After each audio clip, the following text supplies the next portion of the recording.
Quilty is brought to you by Baby Lock Sewing and Long Arm Machines. Baby Lock, for the love of sewing. Aurifil. Aurifil Italian thread, perfectly suited for all your quilting projects. Fairfield. Together, we can make beautiful things. Free Spirit. A new generation of creative and playful fabrics perfect for fashions, home decor, quilting, crafting, and more. Hovels Sewing. Cut it close with Hovels. Moda. Make something quilty with Moda fabrics. Thermoweb. Manufacturer of heat and bond adhesives and new Luxe interfacings, proudly made in the USA.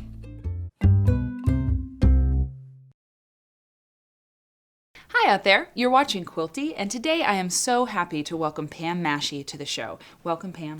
Thanks so much, Mary. I'm so glad to be here, and today we're going to talk about feet. We are. We're calling this episode Happy Feet because, you know, I have a machine that I love. I actually have a couple machines, which is pretty typical for us quilters.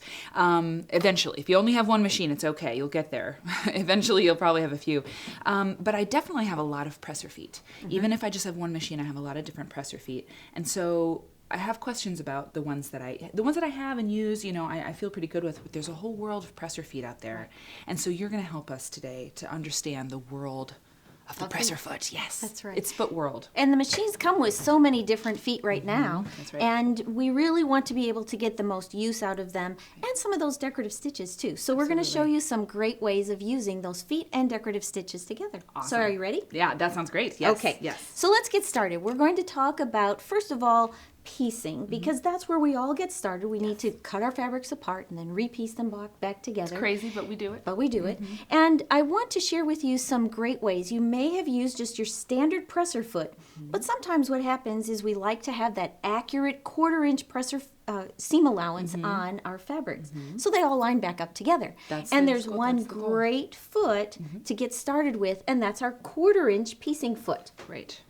I'm going to put out, so the camera can get, so I'm going to put this out front right there. Okay, so we'll just lay our feet right there so you can see those. Perfect. Okay, now when you look at the 1/4-inch piecing feet that we have here, you may notice that first off, there's two different sizes, okay?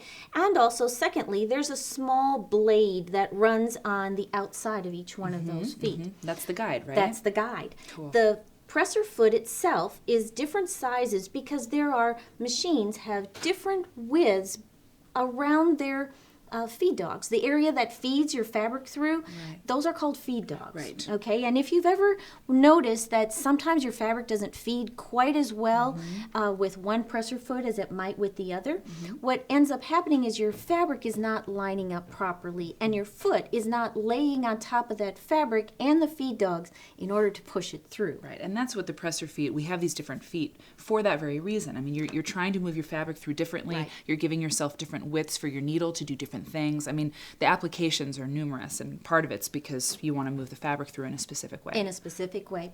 So the blade also will then align with the edge of your fabric, and that's going to give you your exact 1/4-inch stitch. Cool. Perfect. Gets you started. Yeah, and for a beginner, I really do. I recommend having a patchwork foot. Your machine comes with a certain number of feet, even the most basic ones. But if you have a 1/4-inch foot, I'm just gonna go back again, just one more time. This little guide here, this little blade. I mean, you line your fabric up against that edge. You are sewing a 1/4-inch. There's really it takes the guesswork out of that. You still have to make sure not to shove your fabric one way or the other. You just lightly touch it as it goes, but if it's lined up against that guide, you're good. You know what I always say, Mary, is when you lay your fabric, your fingers lightly on your fabric, you actually tickle your fabric. You're not pushing it, you're not pulling it, but you kind of tickle the fabric a little bit as you feed the fabric That's through. really cute. Okay, so now once we have our fabric pieced together and it looks beautiful, now we're going to layer our fabric together with the backing and the batting. Now there's another foot that you can use, which is called a stitch in the ditch foot. Let's do this. Let's lay that up there. And this foot, you'll notice that the blade is now in the middle of the foot. Crazy. So now we've taken the blade, and when we've moved it to the center of the foot, now you're able to take the blade and run it right along the seam where the two pieces are joined together. That, again, gives you an accurate line of stitching. Whether you're doing a straight stitch, or now let's venture out and use some of our decorative stitches. Use the blade again run it right along the seam line where it's joined together. And by using a decorative stitch, if you're a beginner, it makes it really easy to make sure that your stitches are going to look great. And you can use some heavier decorative thread too, and gives it a totally different look. Yeah, you'll look really fancy. If you do this on a quilt, on a baby quilt, People are going to be really impressed. They're going to freak out. Now this is such a dumb question, but I'm going to ask it. Sure. That blade is in the middle. Yes. And you're getting a zigzag, so the needle's going back and forth. The needle goes back and forth, side to I side. had to ask. There's a blade in the middle of it. Now, Well, and the blade doesn't come into the stitching area. The blade is actually in the front. I know, kind of like a snow plow. It just kind of pushes the fabric out of the outside of the way. Cool. So now you can also, then once you are working with your decorative, you have it all pieced together, you're going to do your decorative stitching using that stitch in the ditch foot. These other feet that we have here, you might have lost the concentration with the feet because we saw these at the back. And these are called walking feet. Now the walking foot, when you have multiple layers of fabric, your bottom layer is being pulled through with those feed dogs. The top layer sometimes gets pushed along a little bit faster because it doesn't have anything to grab onto. So we have these different walking feet that you can work with, and it's going to feed your fabric on the top side with those little feed teeth as it does from the bottom side. So there are feed dogs So inside this? So as it moves up and down, you can see how it's going to be taking your fabric and just kind of pushing it through each time the stitch is going to be made.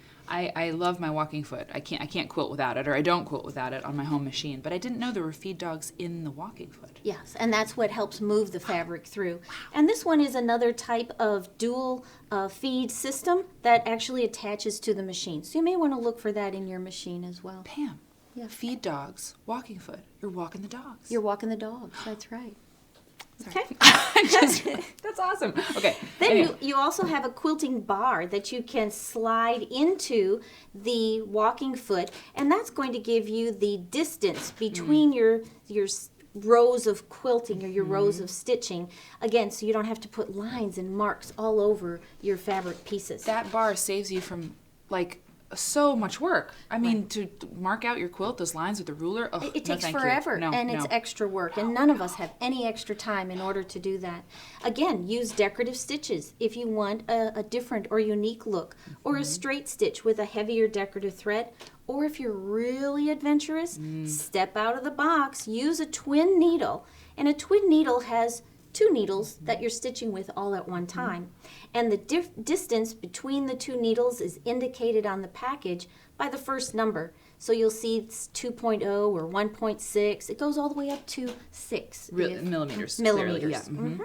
It's very cool. All right, let me move these away. Okay, All right, so now we have other feet. Now this is stitching on top and using those feed dogs in order to move your fabric. Yes. Then what happens is that we have the ability to actually lower the feed dogs, move them out of the way, and now you're in total control. You are in control. It's also called dropping the feed dogs. And on most machines, it's just a switch in the back, right? Could be a switch on the back, could be a button on the screen. Check your owner's manual so that you can see exactly how you would lower the feed system. And we do free motion on Quilty, so check out episodes about free motion quilting or echo quilting, and you can see we'll do that on the show so you know just what we're talking about. But it's to get, you don't want any control on the machine. You want to be in control when you do that. Now there's some special feet that you can use in order for free motion quilting too. That's going to really help you when you want to do a specific technique of free motion quilting. Now, let's just bring these into view here. And there's a couple of different ways that you can do free motion quilting. First, when you're doing free motion quilting and you're doing that overall stippling stitch, you can use a foot that has a guide on it, and it's fairly clear. Hopefully you can see that. And you're going to move your fabric under the presser foot.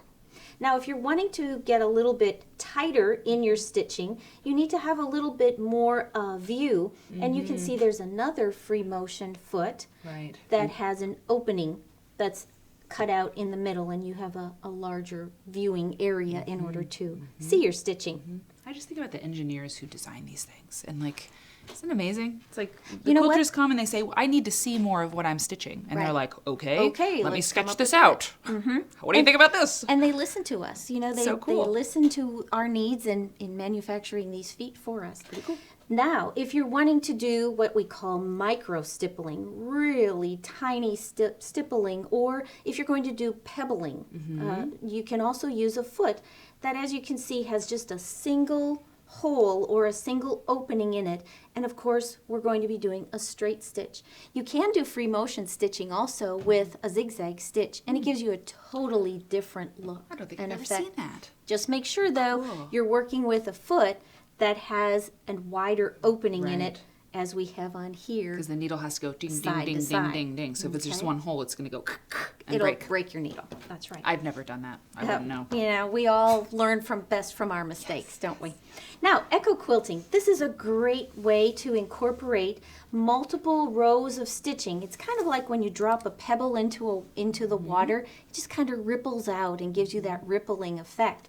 This foot also gives you the ability to align with your first row of stitching. You'll see that there are markings or lines that are on the foot, so you can align the needle with the previous row of stitching, or align the marking, and that will give you either an 1/8 inch or a 1/4 inch distance between that previous row of stitching that you've just created. And you just continue to guide around. You can follow the outside shape of your item that you have in your project, or you can just continue to do multiple rows of the same type of stitching. That is pretty cool.